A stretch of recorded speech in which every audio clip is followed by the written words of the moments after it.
24 ঘন্টার মধ্যেই আছড়ে পড়তে পারে ঘূর্ণিঝড় অশনি। তাই আগাম সতর্কবার্তা ইতিমধ্যে রাজ্যের জেলাগুলিতে। বিভিন্ন জেলার সাথে সাথে শনিবার আসানসোলের বিভিন্ন জায়গায় রাজ্য প্রশাসনের তরফে মাইকিং করে সতর্কবার্তা দেওয়া হয়েছে। ইতিমধ্যে রাজ্য প্রশাসনের তরফে 24 ঘন্টা কন্ট্রোল রুম খোলা হয়েছে বলে জানিয়েছেন পুর কমিশনার। প্রসঙ্গত, রবিবার বিকেলের মধ্যে আছড়ে পড়তে পারে ঘূর্ণিঝড় অশনি। ইতিমধ্যে এই ঝড় নিয়ে একাধিক সম্ভাবনার কথা বলছেন আবহাওয়াবিদরা। মধ্য আন্দামান সাগরের উপর তৈরি হওয়া নিম্নচাপ শক্তি বাড়াতে শুরু করেছে শনিবার সন্ধ্যার মধ্যে, যা গভীর নিম্নচাপের রূপ নেবে। এরপরেই 24 ঘন্টার মধ্যে তার ঘূর্ণিঝড় হওয়ার সম্ভাবনা রয়েছে। তখনই তার নাম হবে অশনি। কোথায় আছড়ে পড়বে অশনি? এই সম্ভাব্য ঘূর্ণিঝড় কোথায় আছড়ে পড়তে পারে তা এখনো স্পষ্ট নয়। তবে 10ই মে মঙ্গলবার অন্ধ্র ওড়িশা উপকূলের কাছে পৌঁছতে পারে ঘূর্ণিঝড়। তবে ইয়াসের মতো শক্তিশালী ঘূর্ণিঝড় হওয়ার আশঙ্কা কম, কারণ ভারত মহাসাগর ও বঙ্গোপসাগরে যমজ ঘূর্ণিঝড় তৈরি হচ্ছে। জোড়া লড়াইয়ে শক্তি ক্ষয় হবে দুটোরই মনে করছে আবহাওয়া দপ্তর। শনিবার রাজ্য প্রশাসনের পুর কমিশনার নিতিন সিংঘানিয়া জানান, আগাম ঘূর্ণিঝড় সতর্কবার্তা দেওয়া হয়েছে। ইতিমধ্যেই মাইকিং শুরু করে দিয়েছে আসানসোল মিউনিসিপ্যাল কর্পোরেশন এলাকায়। এছাড়াও বিদ্যুৎ দপ্তরের সাথেও কথা বলা হয়েছে।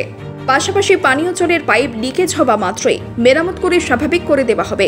পাশাপাশি 24 ঘন্টার একটি কন্ট্রোল রুমও খোলা হয়েছে, যাতে দুর্যোগের সময় কারোর অসুবিধা হলে সরাসরি কথা বলে সমস্যার সমাধান করতে পারে বলে জানিয়েছেন।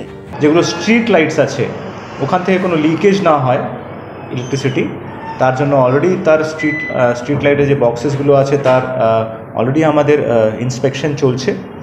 WBSEDCL এর সঙ্গে আমরা কোঅর্ডিনেট করেছি যাতে কোনো ধরনের কোনো অঘটন না ঘটে।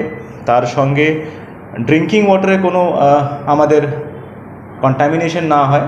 আমাদের যত ইম্পর্টেন্ট পাইপলাইন জাংশনস আছে তার ইন্সপেকশন চলছে এবং চেকিং চলছে এবং মাইকিং আমাদের চলছে। আমরা জেলা প্রশাসনের সঙ্গে কোঅর্ডিনেট করছি সো দ্যাট এক্সট্রা বোর্ডস আমরা কিছু রাখতে পারি in case of very heavy rainfall. এই ধরনের অ্যারেঞ্জমেন্টসও আমরা করতে পেরেছি। এবং লাস্টলি একটা 24/7 কন্ট্রোল রুম আমাদের অলরেডি ফাংশনিং আছে। তার নাম্বার হচ্ছে 7479001875। তো এই ইমিডিয়েট মেজার্স আমরা নিয়েছি so that if the cyclone hits the Asansol municipal corporation area we are prepared. Sir, last year যেটা হয়েছিল, গাড়ুই নদীর সংস্কার না হওয়ার কারণে অনেক ঘরবাড়ি ডুবে গেছিল, বহু ক্ষতি হয়েছিল মানুষের। সেই জায়গা থেকে আবার দেখা হচ্ছে। অলরেডি গাড়ুই নদী নিয়ে আমরা 3 মাস আগে থেকে কাজ শুরু করে দিয়েছি এবং তার ডিসিল্টেশন এবং ড্রেজিংয়ের কাজ অলরেডি চলছে।